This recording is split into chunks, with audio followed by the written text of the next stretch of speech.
Di dalam mengelola negara, pilihlah manusia yang mempunyai new mind terhadap masa kini dan masa depan. Kalau perlu dipertanyakan kepada siapa saja yang bercita-cita ingin mengelola negara ini pada saat ini dan ke depannya. Pertanyaannya sederhana, apakah sekarang dunia masuk ke resesi atau decoupling? Nah, bisa nggak dia jawab? Faham nggak dia? Rinci nggak jawabannya, memandang dan memberikan solusi kekinian? Kita bantu deh memberi gambaran sekilas agar pemimpin tersebut bisa menjawab. Resesi itu menghitungnya dari hal yang umum, pertumbuhan ekonomi negatif. Kebanyakan ekonomi negatif terjadi karena faktor eksternal, di mana pemerintah yang pola pikirnya sederhana tidak pernah siap dengan keterkejutan. Namun, kalau decoupling itu perubahan fundamental dalam parameter ekonomi makro dan dalam kehidupan manusia. Dan entah bagaimana sejak 6 bulan yang lalu saya mengatakan sekarang decoupling. Bahkan sebelum COVID dan resesi, saya sudah mengatakan sekarang decoupling. Ada kok rekam jejaknya saya mengatakan hal tersebut.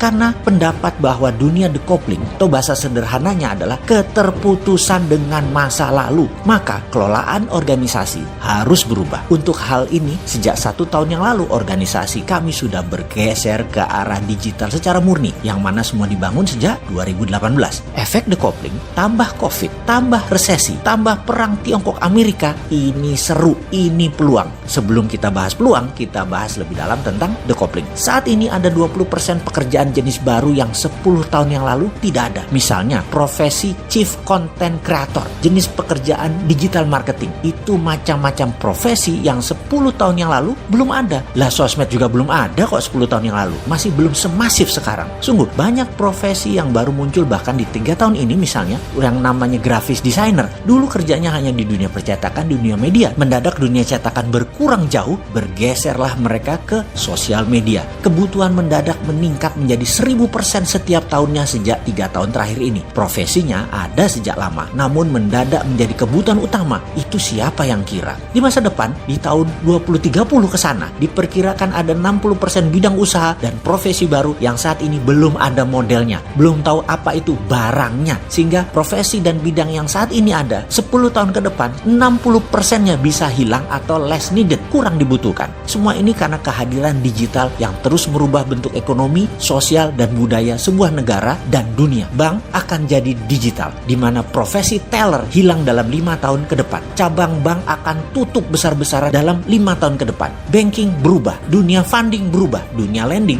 berubah juga. Aturan mainnya semua berubah. Hakim lapangan atau otoritas keuangan mendadak bingung dengan caranya dan cepatnya tumbuh dunia digital. Mau disemprit karena offside, mereka main kasti. Ya nggak bisa disemprit lah. Dilarang di Indonesia, mereka buka di Singapura, main lewat udara, langsung global. Pemerintah Indonesia nggak bisa apa-apa juga. Apalagi pemerintah yang gagap tidak bervisi digital. Sering keloloten, gelegean, dan kagetan. Bahkan militer pun didigitalkan saat ini. Kalau pengelolanya agresif. Tentara garis depan itu robot, bisa droid, bisa manusia dengan robotic arm atau leg, atau pasti terkoneksi dengan satelit. Bener deh, kalau saya kan Sontoloyo, maka pasti saya ubah abis-abisan itu departemen sesuai dengan kebutuhan zaman. Pilar manajemen negara diwakili kementerian kita akan ubah. Ada 7 menteri utama yang mengerjakan Ipolek Sosbud Hankam. Departemen pertahanan berubah menjadi departemen perang atau Minister of War. 7 macam jenis perang harus punya deputinya. Military warfare, digital data informational warfare, economic warfare, biological warfare, dan lain sebagainya.